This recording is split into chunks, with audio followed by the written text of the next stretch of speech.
System کو پڑھانے والی ٹیچر پڑھا رہی ہے، اس کے دماغ میں کنفیوژن کریٹ کیا۔ یہ بالکل ایسا ہی ہے کہ مسلمان بچے مشنری اسکول میں جاتے ہیں جو منسلک ہیں کسی گرجے کے ساتھ، ان کی پرسنالٹی بڑی عجیب و غریب آہستہ آہستہ ہونے لگتی ہے۔ اسکول میں انہیں پڑھایا جاتا ہے کہ حضرت عیسیٰ علیہ السلام معاذ اللہ اللہ کے بیٹے،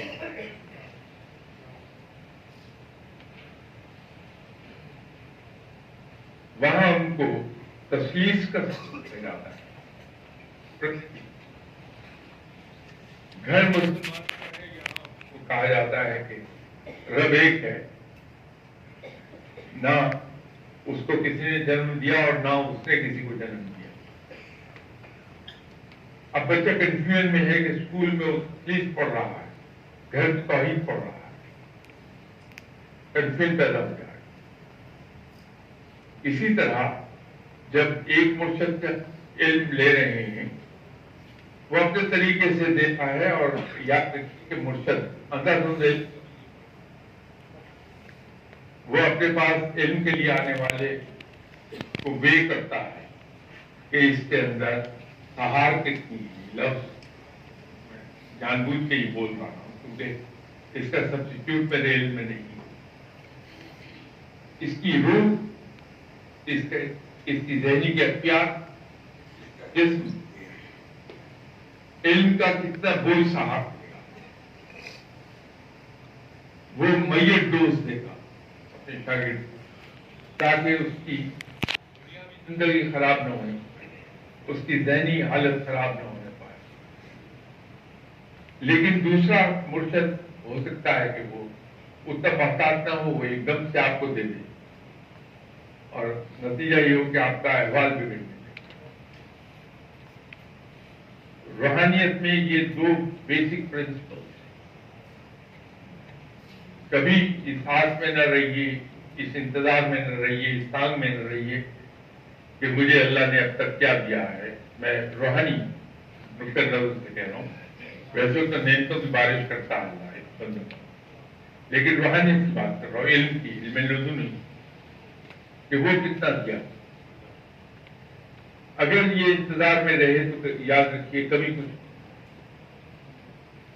اگر صرف اللہ کو پکارا اس لیے کہ وہ پکارے جانے کا لائق ہے، اس کے جواب میں وہ کیا دے رہا ہے کیا نہیں دے رہا ہے یہ اس کا پریروگیٹو ہے، یہ اس کا فیصلہ ہے، تو بہت کچھ عطا ہو جاتا ہے۔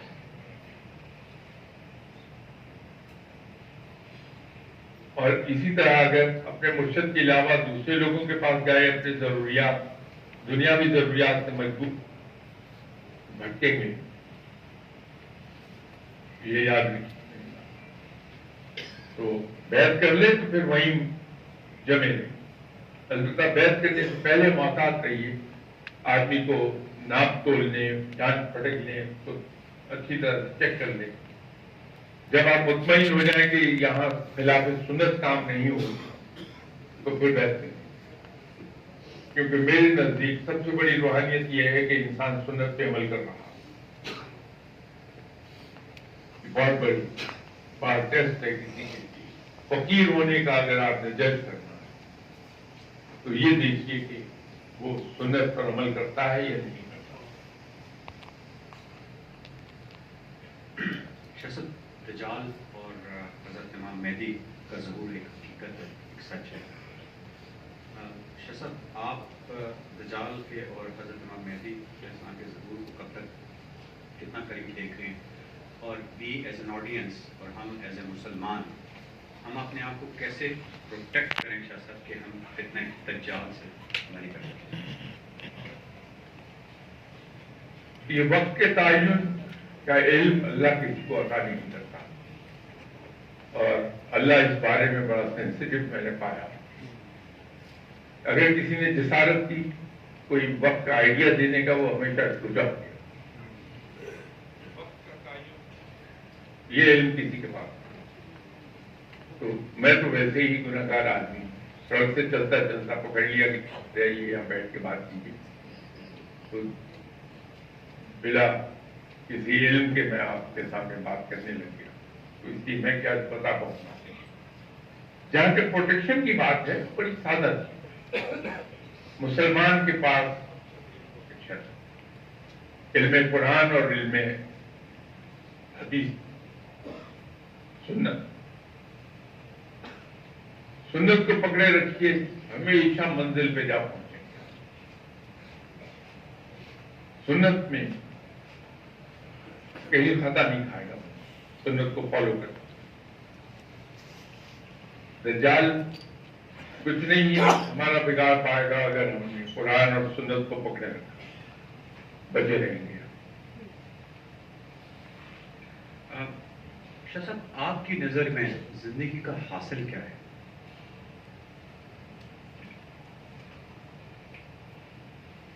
قرب الہی ایک لفظ کا جواب ہے. رب کی دوستی مجھے مل جائے میں نے سب کچھ پا لیا. رب کی دوستی کے لیے ضرور کرنی چاہیے کہ اس کو راضی رکھا جائے. اس طرح راضی رکھا جائے مجھے اپنا دوست بنا لے اور اپنی دوستی مجھے عطا کر دے. کائنات میری ہے. شاہ صاحب یہ بن دیکھے کا سودا نہیں. سوری یہ بن دیکھے کا سودا نہیں شاہ صاحب. ایمان اسی کا تو اجر ہے پیدا ہے. دیکھیے آپ بہت سے لوگ ایسے ہوں گے جنہوں نے عذرا مذاق ہی صحیح اور فن سے کہیں نہ کہیں جا کے وہ جو بچوں کی یہ ہوتا ہے کہ آپ ایک کوائن دے دیجیے اور اس طرح سے کوئی ایک پڑیا اٹھا لیجیے آپ کی تقدیر کیا ملتا ہے. تو یہ تقریباً سب نے آپ نے بچپن میں لڑکپن میں کھیلا. اس کی جو تھریل ہے وہ یاد کیجیے. تو جب میں اپنے رب کی طرف رجوع کرتا ہوں اور اس کو پکارتا ہوں اس کے جواب پہ جو کچھ آتا ہے وہ ایک بہت بڑی تھریل. میں کچھ لوگوں کو جانتا ہوں جن سے رب راضی ہوا اور اس کے جواب میں رب نے انہیں اپنے کارخانے قدرت کی ایک ہلکی سی جھلک دیکھنے کی اجازت دے دی اور انہوں نے اس کو دیکھا. تو میرا تجربہ یہ ہوا کہ وہ پوری دنیا اپنی بیچنے کو تیار ہے اس ایک جھلک کی دیدار کے نتیجے. وہ ایک ایسی دلچسپ دنیا ہے اس کا کارخانہ ہے قدرت کہ انسان اپنے آپ کو بیچ ڈالنے کے لیے تیار ہے. تو یہ اندیکھے کا سودا اس کو بڑا بھاتا ہے جب انسان کو رب اپنا قرب بتا کر کے اپنے کارخانے قدرت کے بہت فریکشنل حصے کی ایک ہلکی سی جھلک دکھا دے تو پتہ چلتا ہے کہ میرا رب کتنا عظیم ہے. شاہ صاحب دین میں حق لینے کو اپنا حق لینے کو اس کے بارے میں کیا فرمایا گیا. لیکن فقراء حق کو معاف کرنے کا بھی کہتے ہیں. لیکن شاہ صاحب کچھ معاشرے ہمارے جو کلچرز ہیں اس میں اگر حق نہ لیا جائے اپنا تو اس کو بہت زیادہ کمزوری یا بزدلی کہی جا سکتی ہے. اس کے بارے میں کچھ میں اسپیشلی شاہ صاحب یہ کہہ رہا ہوں کہ جو والدین اگر فوت ہو جاتے ہیں اور اگر انہوں نے اپنا کچھ بنایا ہے اور آج کل بہت زیادہ معاشرے میں یہ چیزیں ہو رہی ہیں کہ حق نہیں ملے تو کس حد تک جانا چاہیے؟ انسان کو اپنے حق کے لیے لڑنا چاہیے. اس کی اجازت ہے. قرآن میں انسان کو ایک اجازت دی گئی کہ انسان کو اجازت ہے کہ وہ دوسرے سے بدلہ لے لے لیکن صرف اسی قدر جس قدر اس کے ساتھ زیادتی کی گئی ہے. بالکل درست ہے یہ قرآن کا فرمان. لیکن اسی کا اگلا حصہ بھی ہے. رب معاف فرمانے والا ہے اور معاف کرنے والوں کو